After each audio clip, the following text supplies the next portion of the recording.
Hello, everyone. Welcome to Booknerds Author Agency podcast. My name is Sunil, and I'm your host for today's episode. I'm really thrilled to have you all join us, and I'm also thrilled because we have a special guest today. We have author of Corporate Karma, Mr. Varun Rajasekaran. So join me in welcoming Mr. Varun. Hi, Varun. How are you? I'm doing great. Thank you so much for calling me on this social media platform. And what about you? I'm doing great. So thank you for joining us today, Varun. Varun, My I'm really intrigued with this concept of spiritual risk management. Let me tell our audience that this is a very unique concept that Varun has explained in this book, and those who have read the book will definitely know about it. And if you don't know about this concept, please go get your copy. So, Varun, my first question, actually, those are a couple of questions to begin this interview with. How did you come up with this concept of spiritual risk management? And is spirituality something that you grew up with, or something you discovered as in your personal or professional life?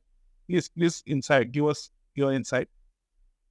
Okay, so coming to how I discovered this, maybe that part I will answer first, and then I'll go to your remaining questions.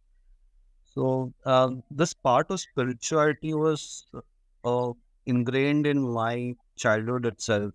I remember in my childhood days, my mother especially was a very devout and follower of different gods and goddesses, and she used to practice, pray to Jesus Christ, Lord Jesus Christ also. And my father, he used to respect Swami Vivekananda a lot. So I have seen them praying, and I was used to be very intrigued and thought, okay, very curious as to how they're doing it, and I started practicing on my own. And then I also started feeling a affinity towards Lord Jesus Christ early in my childhood because I was heavily influenced by my maternal aunt also, who, though she was a school teacher, she had converted into Christianity and she was following her, that is my Nani's religion. So that way she influenced me a lot, and as experienced certain very personal spiritual experiences in her presence. And that was the reason why I started becoming more spiritual in my childhood.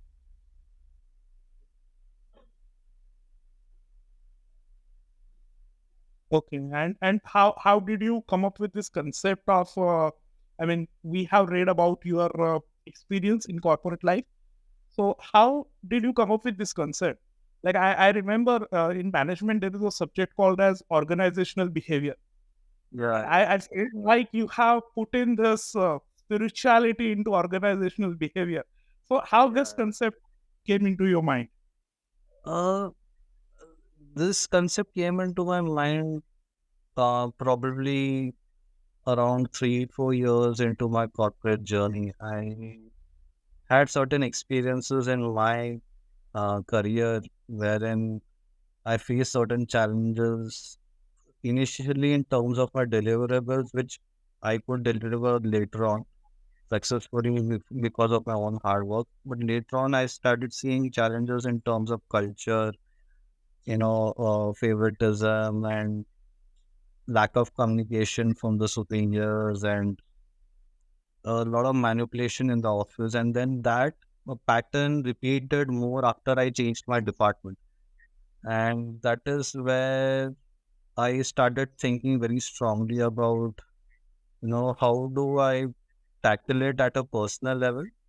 And also, at that point of time, my father had retired from his corporate life, and sharing my experiences with him, and he used to talk about his experiences at this level.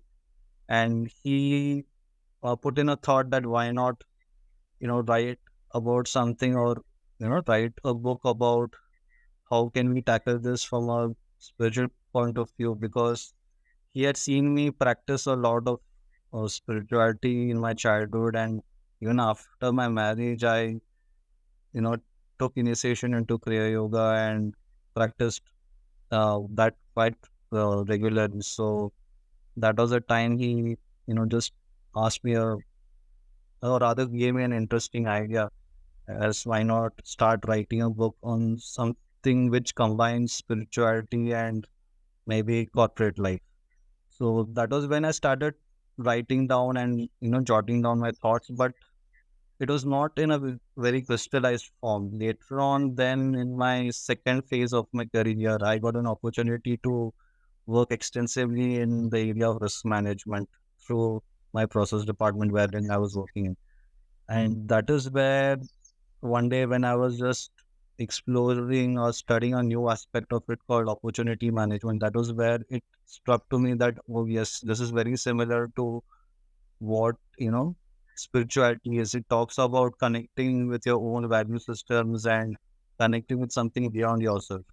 So then I started doing a lot of research on the internet and seeing example of companies which are doing really well, not only in terms of financial parameters, but also doing well in terms of the cultural aspects also.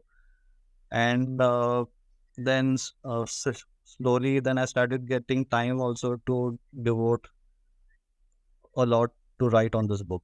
So that is where I got the right material to reference to in terms of spirituality, and then combining my own experience in the corporate world and my experiences on working in this risk management domain. So that's how this book came about. Great, great.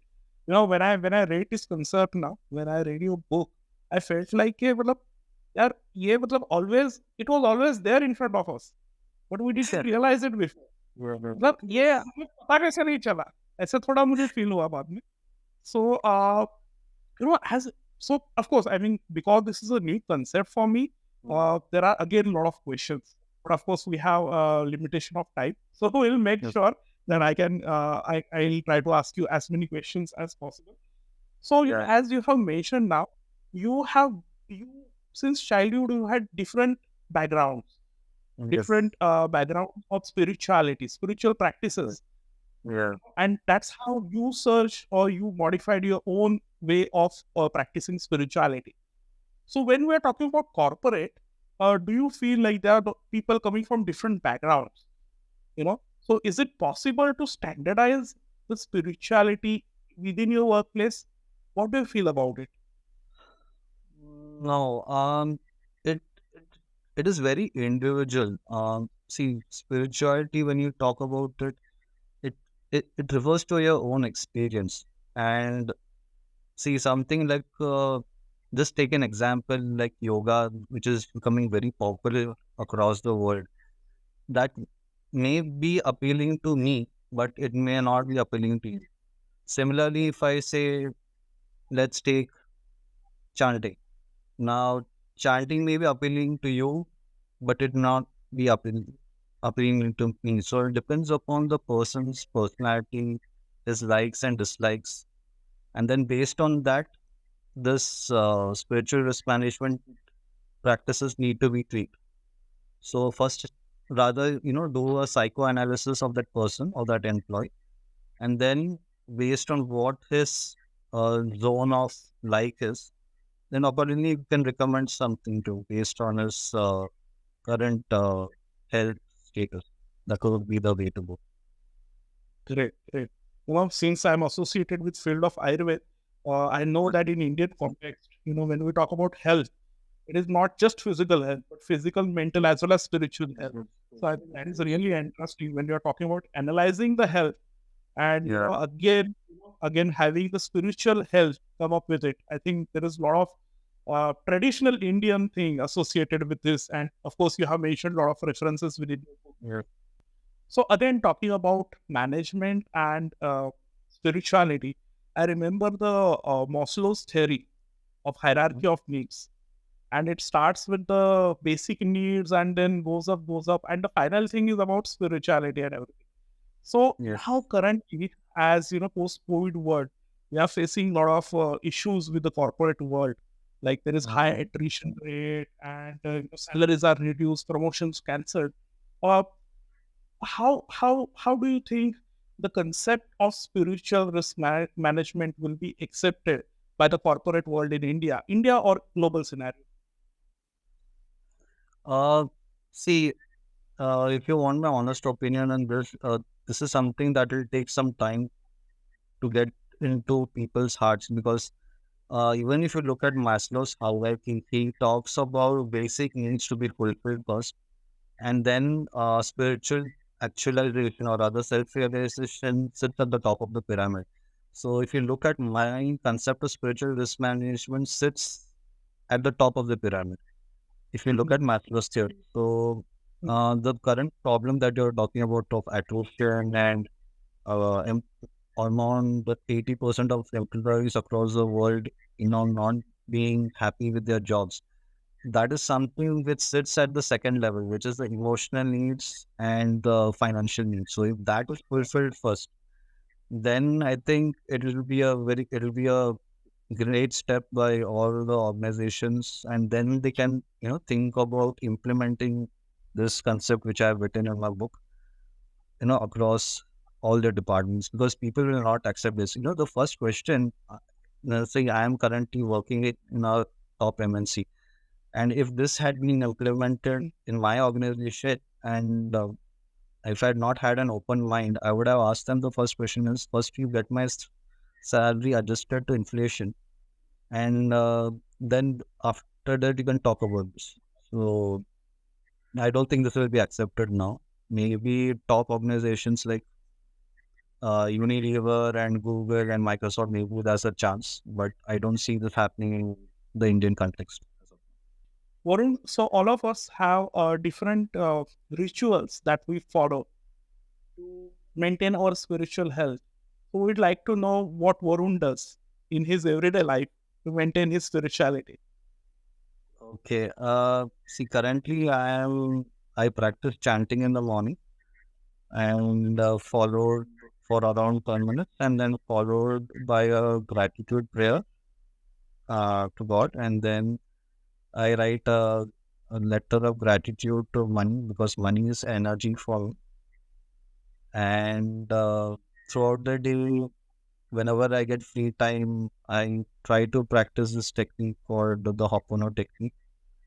And I, again, whenever I get free time, I try to practice gratitude. And towards the end of the day, once I come back from office and finish all my activities, and then before sleeping again, I practice Hopono and some affirmation statements, and then I close my day. That's how I go Great, about it. great, great. So you have mentioned some terms which I'll need to Google. So again, the book has taught me a lot of things, and communicating with you, I'm also learning a lot of new things. So what is next, Varun? What are your projects in your mind, or what you want to execute next? Uh, I've not thought about it as of now very clearly. I do want to write another book, but I'm still, thinking about the topic. And currently, my focus is on getting this book, my current book, Karma, to be more visible across all strata of society. I believe this is a very, very good book, which is for all ages. It's not something which is limited to this era. This is something which was a very strong point during my father's time also, and he has mentioned it in his review of my book on the Amazon platform. And I think this is for eras to come. So my current focus is on getting this book as much as visible as possible. That's my current focus. Great. And what does Varun like to read? Who are Varun's favorite authors? Uh, uh, there are no favorite authors as such. I just recently written a post on LinkedIn on the top 10 non-fiction books of all time. So among that, there are two books which I am current. Rather, one book I've already read called The Catalyst by Chandramouli Venkatesan, which is a similar theme, but he talks about it from his perspective, like what were the tips and tactics he used to grow in his career. And there's another book which I'm currently reading, which is Limitless by Radhika Gupta. So that's also a very nice book. and I definitely would recommend everyone to read that. It's a very nice. The first phase was reading your book, which was really great. Now, the second phase was this opportunity of interacting with you through this podcast. And third, I hope and I pray that we'll be able to meet you in person someday in our Yeah, Booknerds sure. event. You know, Yeah, I'm really keen and eager to meet all of you all. It'll be great to exchange ideas and it'll be a very nice opportunity.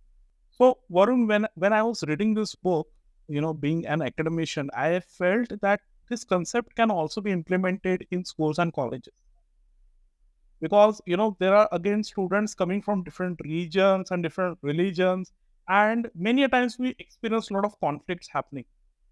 So I felt that this concept of corporate karma can also be implemented in academic uh, schools and colleges, and which people students can take forward into their life wherever they work. Or what do you feel about it?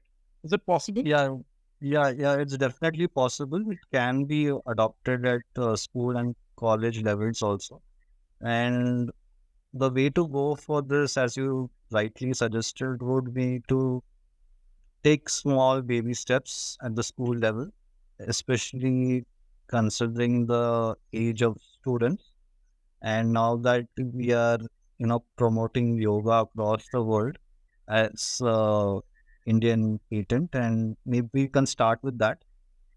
Get all the students to be excited around the concept of Hatha yoga and simple exercises at home, especially for students from first standard to fourth standard, and maybe followed by some similar, maybe chanting, not even a chanting, maybe a gratitude practice or something like Hopono which I do at home.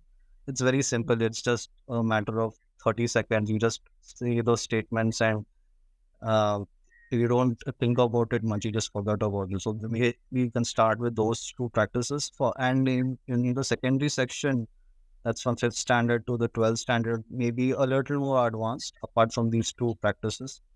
Maybe if depending upon the interest of the student, we can not be taught chanting or breathing exercises, pranayama or something like that.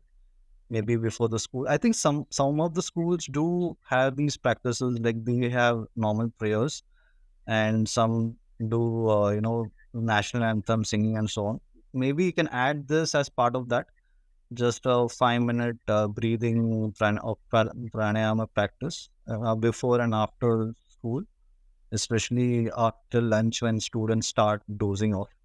That's the time when that can be introduced, and some kind of laughter sessions and so on. And then for colleges, you can take it even further.